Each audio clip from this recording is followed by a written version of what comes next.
All right, fellas. Jayson Gaddis, he's here with us today. I've been pumped about this. Got to give some love to my friend Phoebe, who connected us. Ben Pekulski. Many actually have said the name Jayson Gaddis over time. And in fact, Jason, you don't know this. I didn't tell you this pre-show, but it's like Tatiana, my wife, who's downstairs right now, is like, I'm going to go up and have a chat with Jayson Gaddis. And she's like, oh my God, this one friend of ours would lose her mind because she is just infatuated with Jason's work. And this is kind of the response that I get when people hear about Jayson and what he's up to. On a personal, like, hey, what do I think without reading the bio? I listened to the book, Getting to Zero. I listened to some of the podcast. I love when you involve your kids, Jayson. But what I also think I appreciate about your style, Jayson, is that it feels like you say things in half the words that other people tend to say them in. You get to the point quickly. I don't get the sense that you're fluffing it up to try to earn the right for your ego to be part of the conversation. It's like, I'm just getting the goods. Like you're talking to a buddy. Even the audiobook kind of has this like ad lib moment where I go, I was totally off script there. He didn't read that. That was from the heart. And I love that because I feel safe in a conversation with somebody that I think is not scripting every word. So I want to say that before I read the official bio. For the men listening, I want to talk about conflict resolution. I want to talk about repair with Jayson today. And in fact, you don't know this either, Jayson, but earlier I was on a podcast for somebody else's show, and they asked me what I had learned about marriage over the last 17 years. And I said, repair couldn't be more important. It's like, to me, the most, and then I was like, oh, this is perfect. Jayson would love to hear me say this because this is also the thing I'm most interested in. So not only is it the thing I have leaned into, but I realize I'm a white belt in every way, shape, or form. And how often I lose my mind and I'm creating more damage than repair. I know I need a lot of work. So gentlemen, I might be the guinea pig today. As you know, I'm always opening up and being honest. So that's where I want the conversation to go. I do want to ask Jayson also, for everybody listening out there, about his childhood a little bit, to understand who he was as a boy that led to him being this incredible man. I want to talk about how he views his life as a father. So we'll weave that in. And for the official bio, here's the read, right? Jayson Gaddis, an artist, which, by the way, I got to say, I loved hearing that, man. That's not something I read very often, but I loved reading that and noticed my energy went up when I said that word. Best-selling author, podcaster, speaker, coach, CEO, founder, human behavior specialist, and relationship expert. Creator of Interpersonal Intelligence, trademarked, present-centered relationship coaching, trademarked, and has trained hundreds of coaches in 14 countries. The book, Getting to Zero, awesome book. Definitely read it.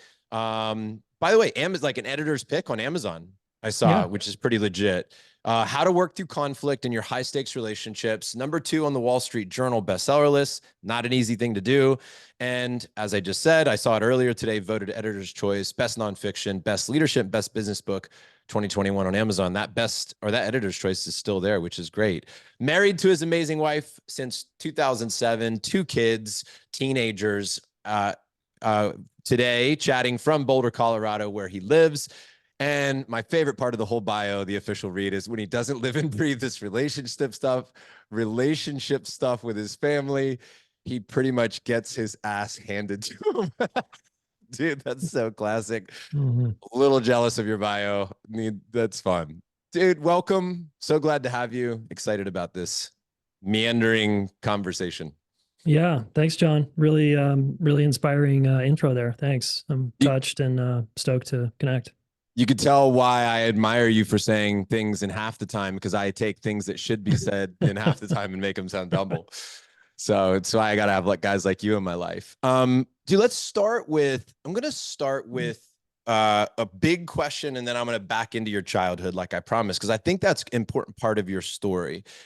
But let me just start off with the question. In relationships, for you, the relationship expert, what triggers you, man? What causes for you in your life most commonly the need for repair? Yeah, well, I'm glad you added that last thing, because the first thing I was going to say, stupid people trigger me the most, but I'll be a little more tailored to my intimate relationship. The biggest thing that triggers me is my wife's face and silence um, when she's withdrawn, hurting, tired, whatever. I have a real deep memory in my body that gets activated when she's doesn't seem like she's here.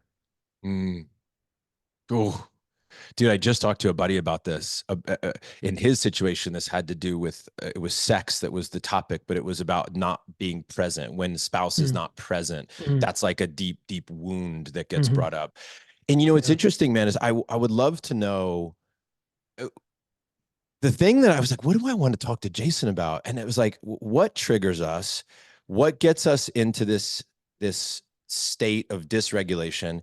And then what do we learn about the wound, where that came from? Like, Mhm. okay, well, how do we dig back to that thing of like in our body when we were children, maybe at some point in our life, we experienced some trauma, we made an agreement, whatever it is. How do we then trace that back, Jayson, to learn the root of that? Yeah. And then is that even relevant, right? Great And question. I would say yes. Well, first, if we zoom way out and remember we're social mammals, we're Yeah. pack animals, and so we like to be together. So one of the worst things that can happen to pack animals and like us is to be on the outs with the herd. And so rejection, abandonment, neglect of any kind is extremely threatening to our nervous system. So that's just in our biology. And people, I think, make themselves wrong for that. They're like, oh, I have, all these traumas. And it's like, well, you're also just a mammal and it doesn't feel good when someone doesn't talk to you. Mm, It's supposed to feel shitty. mm. So that's irregardless of our history and our childhood quote wounds. We're just wired like that. We like to be together and we like to feel safe together. And when we don't, it should be activating. And to trace back our history to our wounds, the easy thing we can do is just be like, okay, what triggers me most about my partner? You asked me. So it's the face and it's this kind of quietness on my wife's face. And so my body for some reason perceives that as a threat. And I'm like, why is that so threatening? What's the big deal? She's not really doing anything wrong. She's just tired or something. And I make meaning out of that. She doesn't like me. She's pissed at me. She's not talking to me. She's giving me the silent treatment. I can make a lot of stories up about that. But as I've come to know my own nervous system and her, often it's not intentional. There's no punishment on her part. But growing up as a little boy, I had a mother who was punishing, and silence was one of the ways she would get back at me if I hurt her feelings or if I wasn't there for her. She would just she would shut off to me, and her face, I was super sensitive to face, and I would track her kind of every move when she was really depressed or upset. And I got really good at trying to make her feel good and also reading her every move. And so that shows up in my adult relationship, of course. And it doesn't really show up with many other people, because it's only in these high stakes situations where it can get really bad. Do we ever truly heal that to the point to where it's no longer there? It's like, how do we view the scar? It's like, man, we knew it's there, we intellectually get it, but we don't have an emotional reaction to it. Hey, John, we know that we can temper it by 50%, but it never really goes away. It's always going to be a sensitive spot. Like, do you have thoughts around how much of this Yeah, healing is actually permanent, lasting, to what degree? I do. I thought about this a lot. I'm glad you're curious about it too, because I don't have an answer because I'm still living my life. But so far, if I look at my own experience with me and others that I work with, no, you can't um, change your nervous system to the point where you just don't get triggered. I haven't met a person, I haven't seen it. I do think that we get a little more bandwidth, we get more capacity to be with discomfort. We can shorten our response time. We can do all kinds of things to help the situation, but it's sort of like I don't think we want to turn that switch off. Think about a woman walking into an underground parking lot at night alone. We want her nervous system to be on so that she can take care of herself and protect herself and Yeah. sense danger, right? So I think it would be unwise if that just went away. I'm just imagining there's somebody listening to this, maybe many people listening to this, and they're like, so good to hear. Like, I could Mm, feel my nervous system right mm. now settle a little bit when it was like, because if you told me any other answer than that, I think I would have had a hard Yeah, time focusing the rest of this interview. I'm like, ah, shit, right. I'm so broken, you know? Uh-huh. But man, there is something about that I find when a man that I truly respect and I know has done the work and he's conscious as much as possible and he's like, yeah man, that still hurts, or like, yeah, I'm still Yeah. not perfect. There's something that is very like, oh man, good. Because I'm trying so hard. And you can imagine, Jason, like I've Yeah. talked about this, especially in my role. Hmm. I can easily get to shame when I'm like, dude, I'm the leader of Front Row Dads. I've done 425 interviews. I've read Right. countless books on parenting. What the hell is wrong with me? You know, like Yeah. Yeah. there is that Yeah. shows up for me. And the Yeah. more that I read and the more that I learn and the more that I talk and the more that I try, actually, sometimes the deeper the shame is. Yeah. Not the reverse, not what you think would Totally. be. Yeah, it's actually, it gets worse over time. Well, it's like I can relate because I'm similar. You're comparing yourself to a fantasy, right? Of Yeah. like that's just not reality. And whenever we do that, we're going to feel some shame to hopefully wake us back up again. But I can relate. I after all the fucking work I've done, the relentless personal development work since I was age 29, I haven't moved the needle that much in my nervous system. It's really Mm, interesting. that is fascinating, man. Yeah. Do, do you I think one of the deepest wounds for me, think about with my wife Tatiana, like what hurts the most. There's been a couple of things that she's either said directly or said and kind of inferred this over time. It's like when it's like, well, wouldn't all your front row dads be so impressed to see you now? Ooh, Dude, that one's below the belt. Did you tell her, look, that's off limits? so we're working on this. I mean, Yeah. this is the truth. Like, I'm working on my boundaries. I'm Uh-huh. working on clearly saying what's okay, what's not okay. Yeah. Even knowing myself well enough to know. Here's one of the things I said recently. I said, I no longer can let you say that because I used to say that to myself. And I'm actually not saying that to myself anymore. Hmm. So it's harder for me to allow other people to do it. Where earlier, when I had more of my inner shame, dialogue, self-hate, etc., it was easier Hmm. for other people to say because I'm like, I think you might be right. Yeah. And now it's less of that. So I do see that Awesome. I'm moving the needle in that space, Yeah. Yeah, which is totally. You're cool. taking better care of yourself there. That's it. Yeah. Yep. Yeah. Yep. A lot of my work in the last couple of years has been boundaries, needs, expressions of Hmm. like I said to her recently, I was like, I love you. Like, this is not like, I love you. This is not okay. I'm taking space. I'm not abandoning you, but I know that this is a conversation I'm no longer willing to have. And I said it, and I actually didn't say it with hate. I said it with a Yeah. lot of love, Yeah. which was new for me. Yeah. That's great. That's a really solid example. And if I could add one thing at the end, I might say, and my return time is blank. Yes, yes, so important, especially for her her father left when she was very young. So abandonment is a core childhood wound. Yep. Yep. Yeah.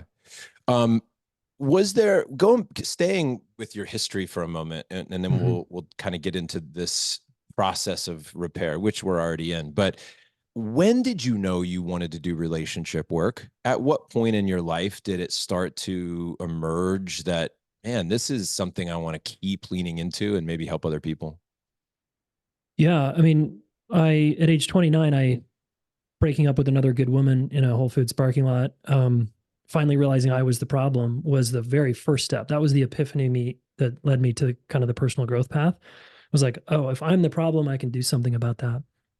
And then I set to work and I got a master's degree in psychology, became a therapist, and very soon into the therapy world, I started to realize and see that all the mental health problems that I was treating or trying to help people with, from addictions to bipolar disorder, depression to um, whatever the trauma was, and I did lots of trauma training. I just started seeing it all coalesced with relationship trauma, essentially, or neglect. It was a relationship injury at the roots, and Gestalt therapy taught me you want to look at the roots because that's where we can solve the problem. We don't want to do symptom reduction. We want to like, what's the fucking root of this thing? Um, Yeah. And I just was like, oh my God, that felt so obvious to me. And I didn't learn that in graduate school. And so I started focusing heavily on relationships and just called myself a relationship therapist eventually, and then eventually a relationship coach. But that's where it started.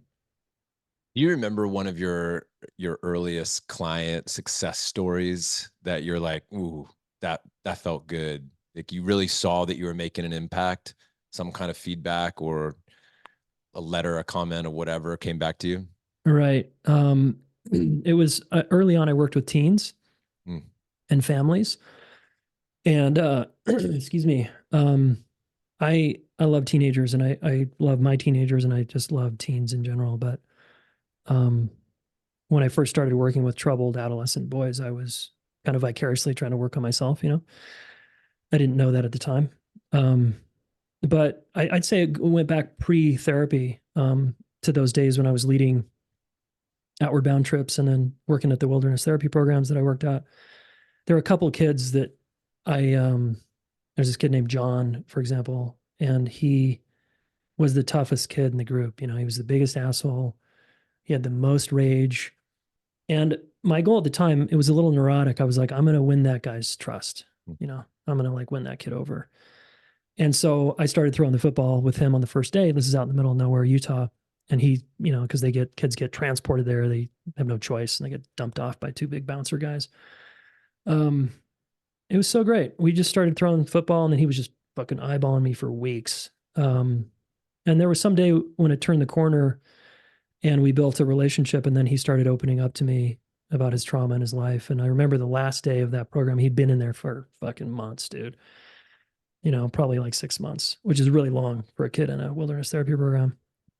And it was the goodbye group for him. And, you know, he just burst into tears and I burst into tears.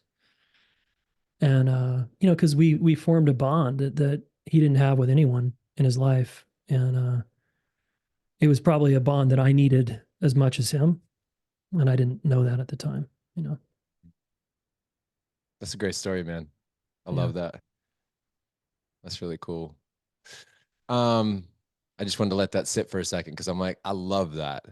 Mm. And it gets me thinking about who can I show up for in that way right now in my life, or who might be the next person, or even Mm. I'm thinking about like where have I had a moment like that? As I love that winning someone over feeling, and it's Mm-hmm. almost like it. I'm like, why do I love that so much? I think I like working hard for things.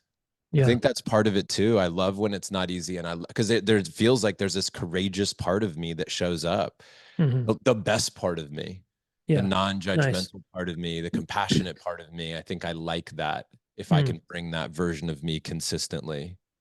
Well, and Yeah. there's something about earning, right? Earning Yeah, someone's trust. It's like that's you know right. you have to work for earning your partner's trust, for example, or Yes. your fan base's trust or your client's trust or whatever. It's like it's not just given. Yeah, 100%. Yeah. Let's get right into what I think is the target that I'm after today. Yeah. It's the thing. It's getting to zero. It's the work. It's on your social. If there's one thing, it's this, which is I'm just gonna put it as the word repair is the target. Mm-hmm. So if I give you a general, wide, like I realize this is a broad stroke question, and I can narrow it down if need be. But like, how do we repair conflict? Like Yeah. it, and again, I know there's guys listening to this who've studied deeply, other guys that are at this for the very first time. And I like the basics. I love the foundational pieces of this. So how do we repair once we've jacked it up? Yeah. Cool. And I am curious what's working over there in your life with your Yeah. kids and your wife too, in terms of repair. So we got to define repair, and repair simply means because people are like, what? It's, you know, it's more popular now, but there's still some people that are like, what the hell is that? It's really just we had a struggle or a challenge, and now we need to get back to a good place so we feel connected again, connected to ourselves and connected to each other. That's repair. So there's a process of us getting there, and it's not time, it's not silence, and it's not even just saying I'm sorry, although that can work for some nervous systems. It's usually a little more complicated than that, which is why it's difficult. We can all learn it. It's very learnable. It's a skill, and most of us, when we were kids, we can just ask ourselves, and I ask this when I speak in front of audiences, I say, how many of you, when you got hurt as a little kid, many times, how many of you, the big people, actually came back and repaired it and made it right again? And almost always no hands go up. So interesting. I'm like, Jesus, what was wrong with our parents' generation? And I'm not blaming them, but they didn't know how, right? It was just kind of like suck it up, or you just time passes and the family feels better. So how to repair is we've got to do a couple things, and I'll keep this really simple. We can repair first by either speaking or listening. So if we're going to speak, we're not going to say you, and we're starting with you language. We're starting with I, and we're taking responsibility for what we did. John, fuck, I fucked up. I raised my voice there. I got aggressive with you.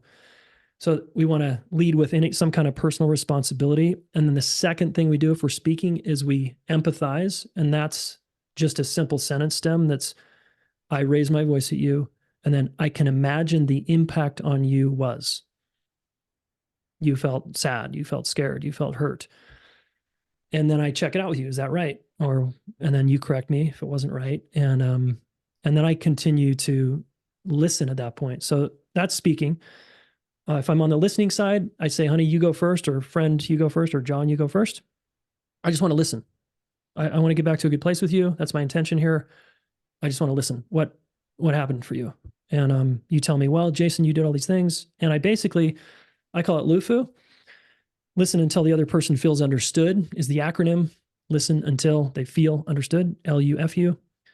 And there's, without complicating it, keeping it simple, we're listening for feelings. So I want to try to hear your feelings, and then I want to validate them with, that makes sense. You feel upset.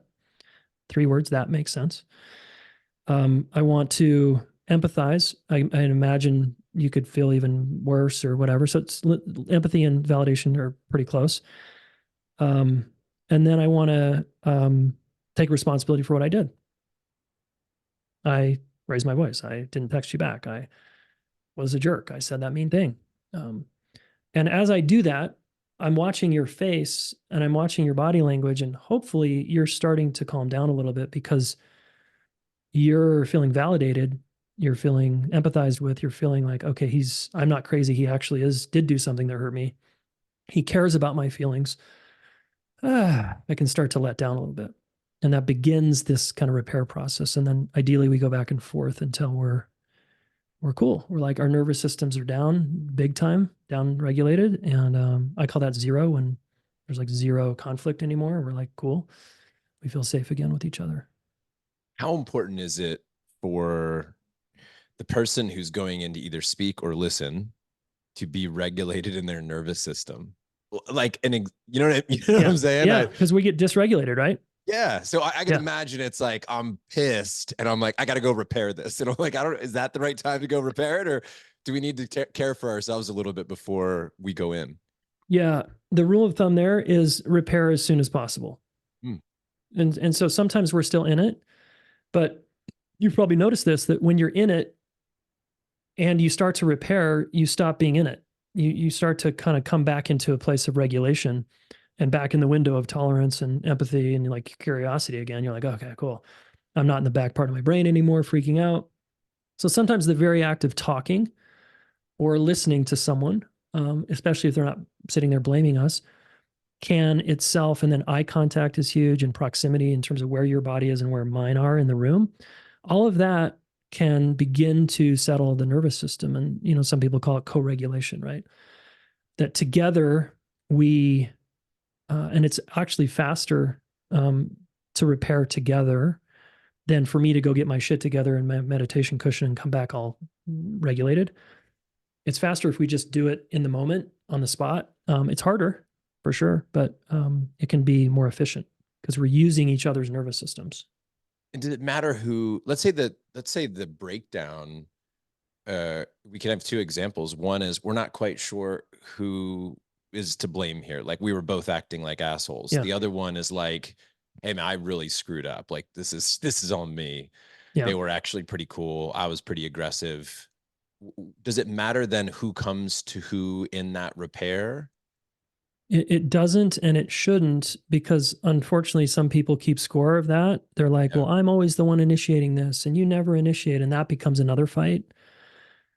We want to play to our strengths as a couple. If we're talking about a couple, it's like usually there's a person who's more avoidant, and then usually there's a person who's more anxious Yeah. under stress. And often the anxious person is the one leading the conversation because they can't handle the silence and the distance as Correct. much as the avoidant is like, this is actually more comfortable for me. Thank God I'm getting some space over here. Right. They feel better with space.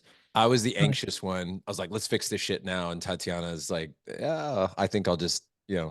take some space. I Yeah. was I'm like, like you. no, we have to Yeah. fix it right Right. now. Right now. I can't Immediately. Let's handle go. not fixing this. Yeah.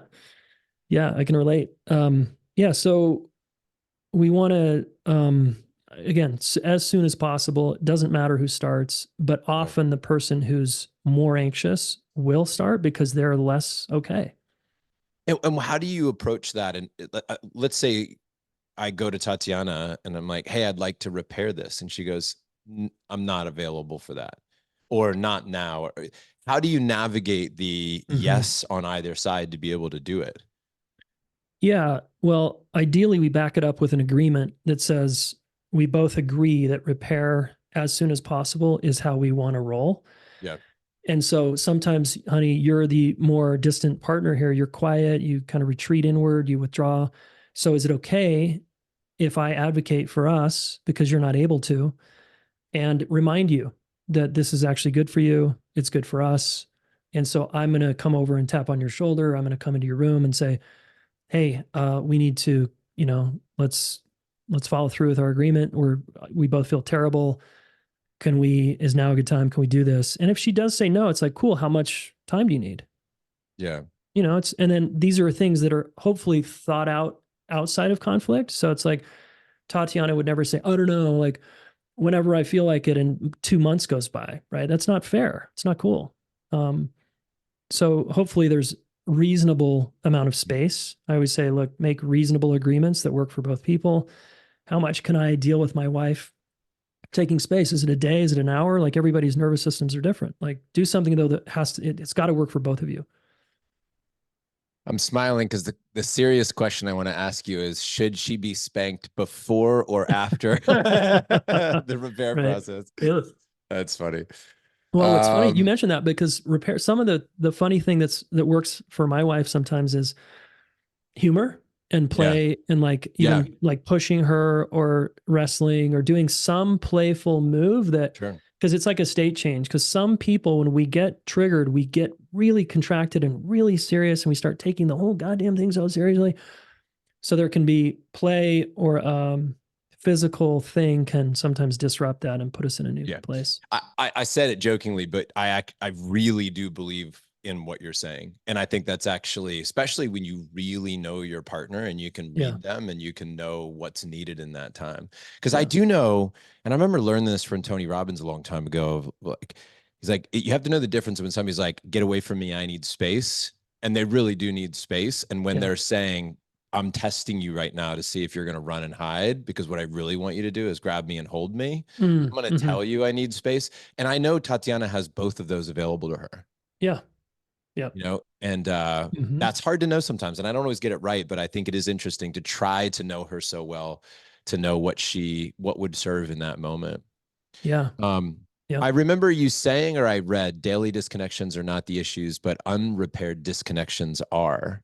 Yeah. That may, I don't think I'm quoting you directly there, but that is something that you've said in some way, shape, or form. Did I So get it close to sounds like that? something I would say, and I Yeah. believe. Yeah, I stand behind that. And so we just had a breakdown in our house recently, and I said to Tatiana, so I would like to repair in front of the kids. Like I want Yeah. to make it a family repair because there Yeah. was Hell like yeah. the thing that we had, but then the kids kind of felt it and saw a little bit of, a little bit of it, a lot of it, whatever words I used to describe this thing. But at the end of the day, like she and I repaired and the kids saw us hug and like, but I Mm-hmm. want to actually sit down and have a family repair about our disagreement. Her and I disagree, the Yeah. disagreement we had. Yeah. Is there anything else that you would suggest around that outside of the two-person repair in the relationship? But if you had the kids sit around the table, and of course ours being 9 and 14, age appropriate is always part of it. But Sure. what are your thoughts on Well, that? I'm a big fan of fighting in front of the kids, especially if you know how. If you don't know how to get back to a good place, it's not a good idea, but that should be motivation to fight in front of the Yeah. kids. So I really liked what you did. And usually the most powerful thing that I think our kids need from us is just the daily living example. So that does the biggest teaching versus sitting around talking about it. And our kids have, like any two siblings, have fought off and on forever since they were born. And they're best buds. They're really close, but they get into their tiffs. And look, our family culture, guys, and they know this, is we repair what just happened. And so Ooh. my wife and I try to model that frequently. Sometimes it's behind closed doors because the kids just are like, I don't want to hear about it. You guys figure this out. Other times it's in front of them. And then when they get into it, we hold space slash hold their feet to the fire to complete the exercise and to try to get back to a good place. And sometimes it's good enough. And they, as you know, being a dad, the kids, they can stay changed so much faster than us because they don't have the history in their nervous systems and the memory. So they're cool very quickly. Whereas we're like, oh, I'm gonna stew on this for Yeah. a couple Yeah. days, and they're done. They're like ready. Can we just move on already? We're over this. Like, I don't know why you guys are still sitting here. It, Talk to me about the words "my part is." I've heard you say this, and this idea of responsibility and how we model taking responsibility. Yeah. I don't know if you mentioned this and I missed it in this conversation of what we've been talking about. Talk to me about how you feel about those three words, "my part is," and why that's so powerful. Yeah. I feel like it's essential that we're in relationships, we choose people who can say that and can finish that sentence stem. My part is that I didn't unload the dishwasher when you asked me to, that I didn't respect your boundary with the phone call, that I kind of triangulated with your friend about work. We can own, it's just ownership. It's taking Mm. personal responsibility for something we did or didn't do. And again, as I said earlier, it helps the other person relax when they know that we are aware of ourselves and that Mm. we can look closely and say, yeah, I had a part in this. I did something here that impacted Oh yeah, you. you did say take responsibility. I don't know if you said my part is, but I you're don't think right. I Yeah. did. Yeah. But I Yeah. love that phrase, my part is. And I think these little, like, if we can just take that, Yeah. like do you think I'm onto it when I think if I can just start all the conversations with that sentence, that Yeah. phrase, my part is, I want to take responsibility for something. I feel that's extremely disarming when people do it to me. Totally. Like when Yeah. And somebody I sits down and they just like my responsibility for this, I'm like, oh, I lean in. My yeah, energy goes up. I trust the person immediately. Yeah. I'm like, wow, you know yourself. Yes. And I Yes. would just That's add the it. sentence, as I said earlier, it's my part is, and I can imagine the impact on you was. I can Those two imagine. sentences together, ownership and empathy, is like game changing for people. Dude, that's ownership and empathy. I hope everybody's writing that down. I am. And my part, and I can imagine, right? How this Yeah, that impacts you. that you feel or Imagine that that you you feel. felt. Oof.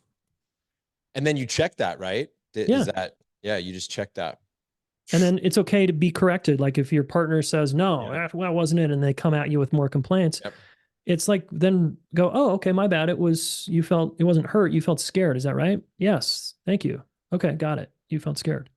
When you teach this, because I want to take this little clip where you're like, do this. And I take little blurbs like that and hang them up on my wall and surround myself with it. And I want to get it so deep that it becomes second nature for me in these Yeah. situations. And I don't have to think about what's that did Jayson said? What do I do?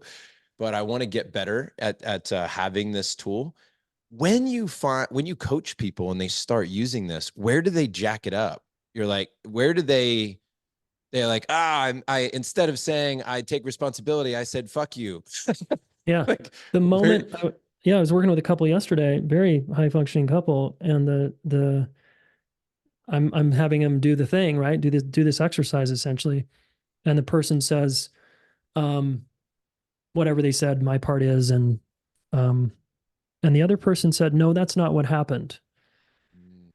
And they immediately started arguing. And I was like, and they kept doing it. I was like, do you want to do the exercise or do you want to do it your way that doesn't work? Like, what are we doing here?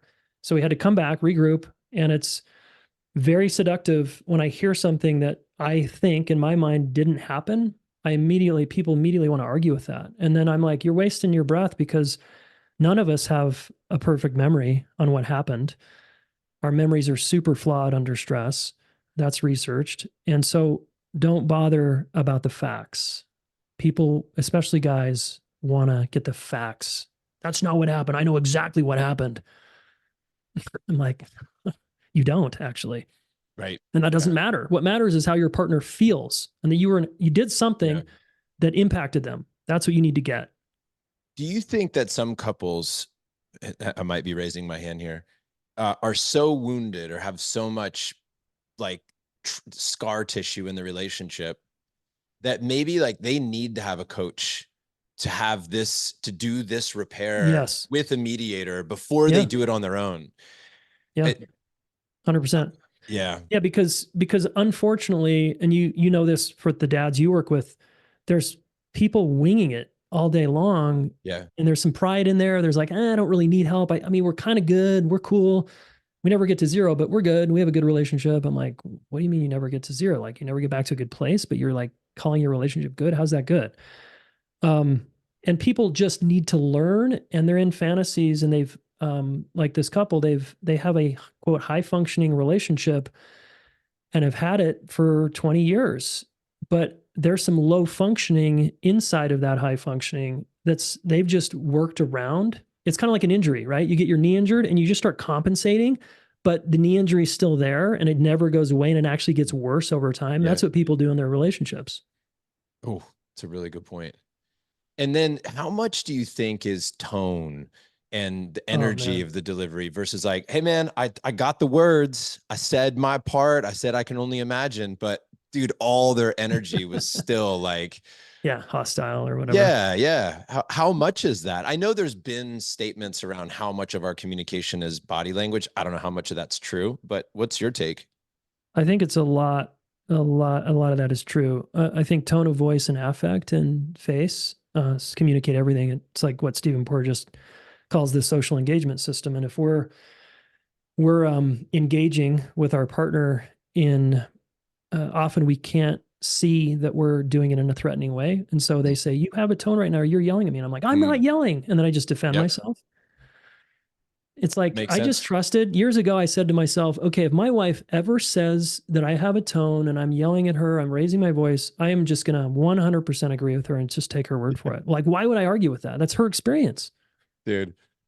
2 weeks ago, she's like, "Stop yelling." I'm like, "This is yelling." I do exactly the opposite of what you just said. I'm like, "You want me to show you what yelling is? Do you want to see the difference in this too? Yeah. Let's You want talk to see about me this." really yell? Dude, it's like what's so funny is I understand what you're saying, and of course, man, Yeah. here's the thing that's worked for me, dude. What's worked for me, Jayson, is actually listening to what's being said. Yeah. If you take the version of John that's not what you said, like this Mm-hmm. logical, I want to be right, I know this guy, I know who he is, I know what kind of problems he causes in the relationship, but if she ever says something and she doesn't say it perfectly or whatever, and I'm like, what she's really saying is this, Mm-hmm. dude, that's where I'm at my best. Yeah. When I'm seeing the best in her, I'm really trying to I realize how manipulative I can be to use her words to pick a fight, to do the thing, Yeah. to get Yeah. even, to like Yeah. I know it's not my 48-year-old self per se. It's a lot of times my 17-year-old. It's my, Yeah. 3 year old, it's my whatever. that's right. Yeah. Yeah. Yeah. When you are coaching, this is a big part. And I didn't expect that I was going to go here with you, but I think this is really important because the right coaches in my life have been so important. Mm-hmm. And I was reading Terry Real's book. I think it was Us. Yeah. Are you a fan of his work? I've interviewed him a couple times. Yeah. Terry's great. Yeah, it seemed one of the things that was I was like, I like this guy is in his book.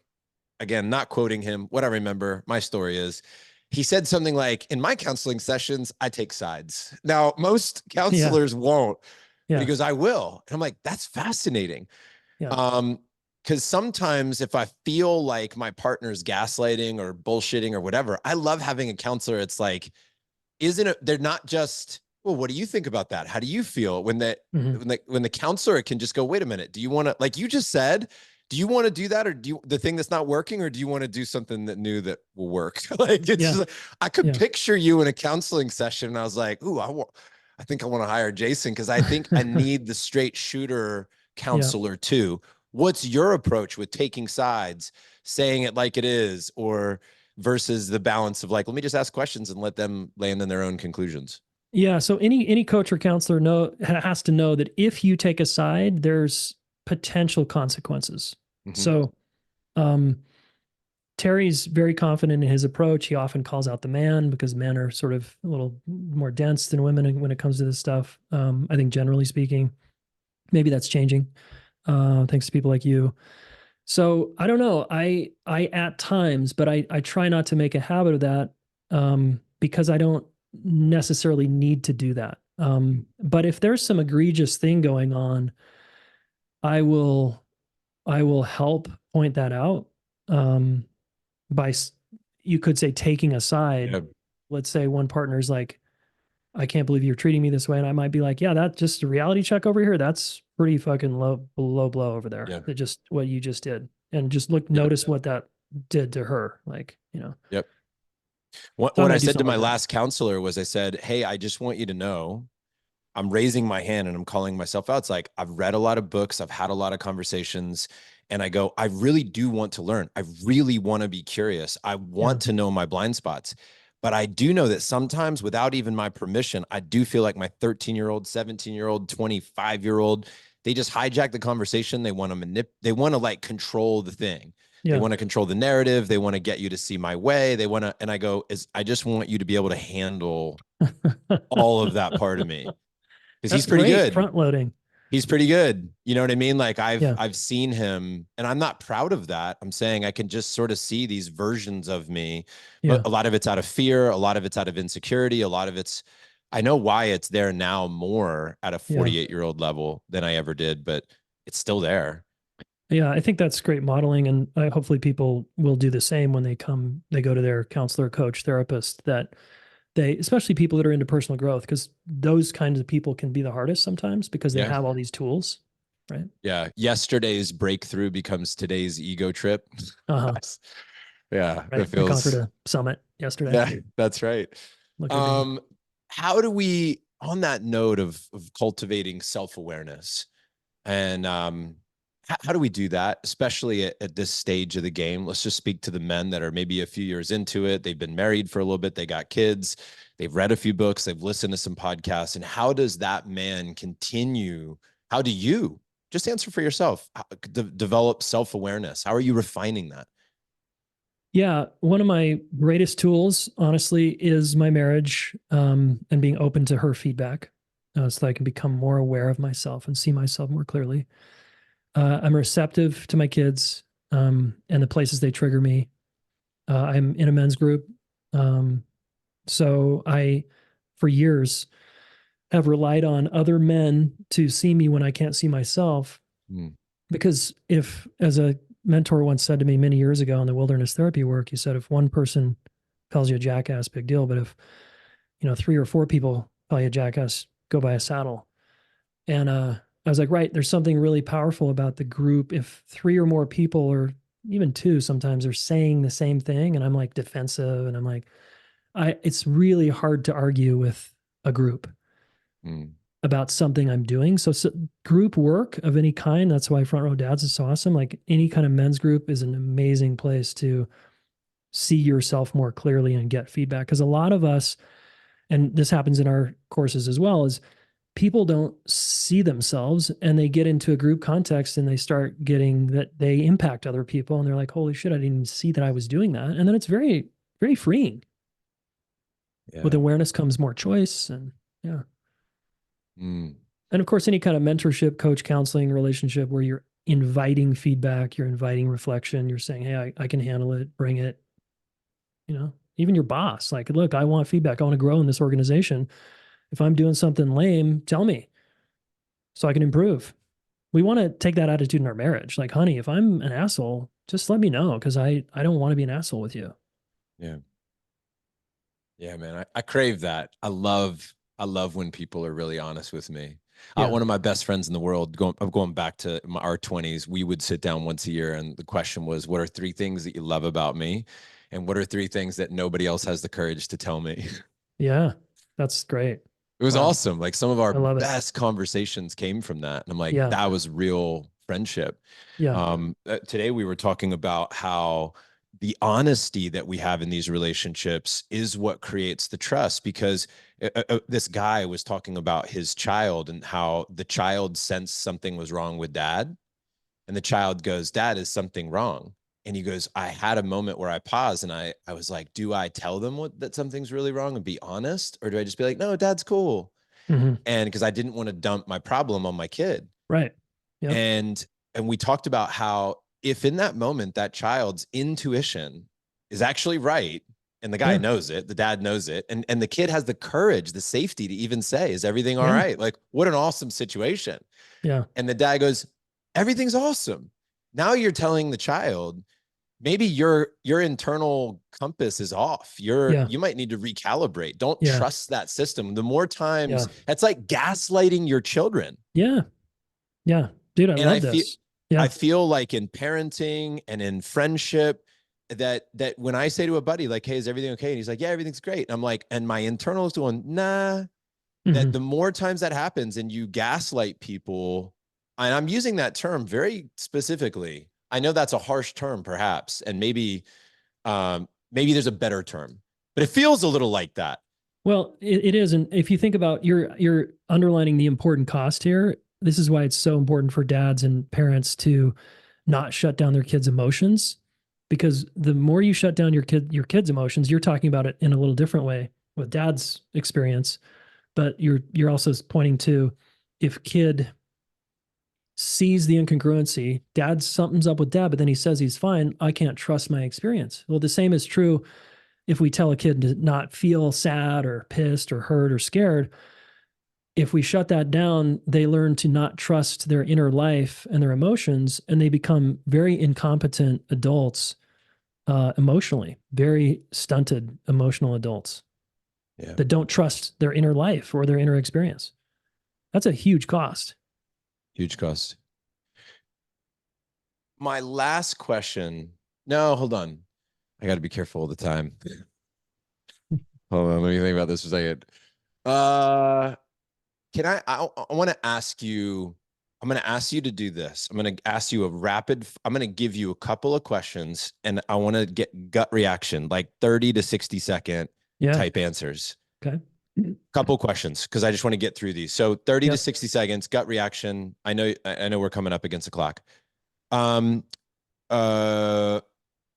somebody in the relationship space that's a mentor to you, a name or a book or a Stan concept. Tacken.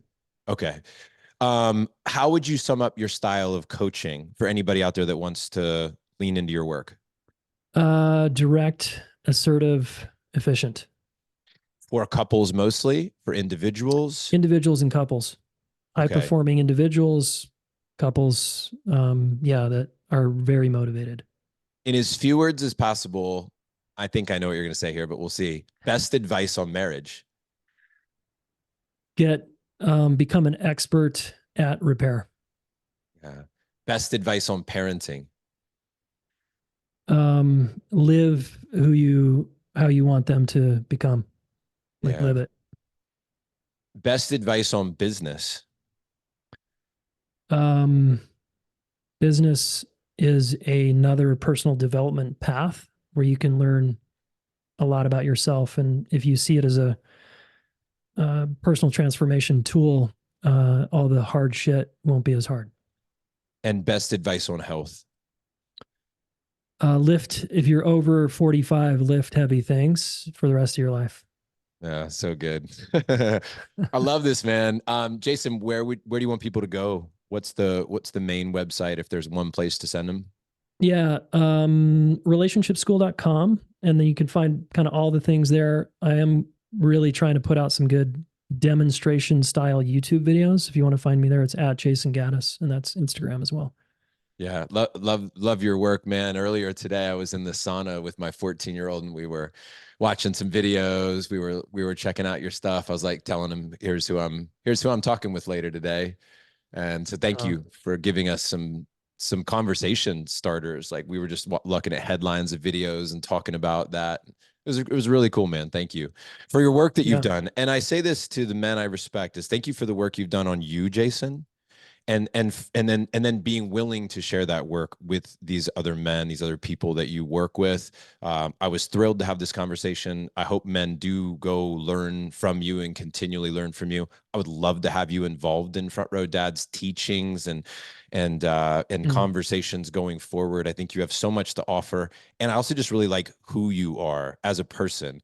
I want to be around solid men that I trust, and the way you show up feels solid and trustworthy. And that to me is the thing that I wanted to acknowledge you for and thank you for. So that's it. Thank you, Jayson. And thank you guys for listening. Go get the book, go check out his work.